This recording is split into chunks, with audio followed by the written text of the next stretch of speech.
So now we need to know how to get the dance started, and we'll use the starter step to do that. And then there's a really useful move to learn it, and it's your first left side pass variation. This one's called the tuck pass, or this is what we like to call it. We're going to start with a nice open stance in our feet, and we want to be able to release our weight into the leader's right and the follower's left. So I'm going to tap and drop my heel in time to hopefully a downbeat in music. You'll recognize that as being a bass kind of sound. We usually call them 1s, 3s, 5s, or 7s. So that's 1, we step on 2, and I want to create a little space for my follower to move back into so they can settle into their anchor step. That will cover 4 beats of music.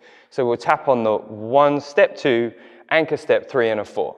We initiate a left side pass as normal, but then through the second count, we're going to start lifting this hand and allowing our follower to get a little closer to us because I've closed my feet a little bit more fully. So from here, the followers project, and Fab will talk a little bit more to about what the followers are going to actually do when they get there. But just once more, we'll show you what the leaders are up to.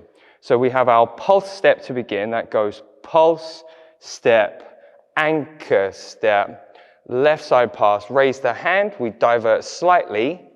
And for the leaders, this is a slightly more compact pattern. So my footwork is the same as the left side pass, but it's like a smaller version of it.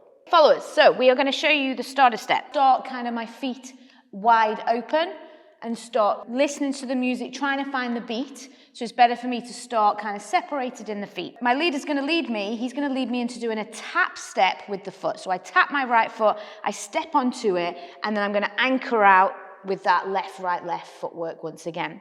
For the tuck pass, I have 2 traveling steps down the line, the slot that I'm facing. This count 3.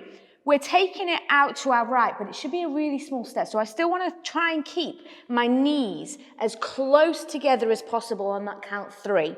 As you've noticed here, I've crossed over, but I haven't brought myself back onto the slot. Where my hips and shoulders face, that's where I want to step my count 4. And then I'm going to use the anchor step, the 5 and 6, to bring me back round to get back in front of the leader. So we have the little tap step starting with the right foot followers. Tap, step, we anchor out. And then we have the tuck pass. Walk, walk, small step, triple, cross over, and then use your anchor step to come back in front of your leader.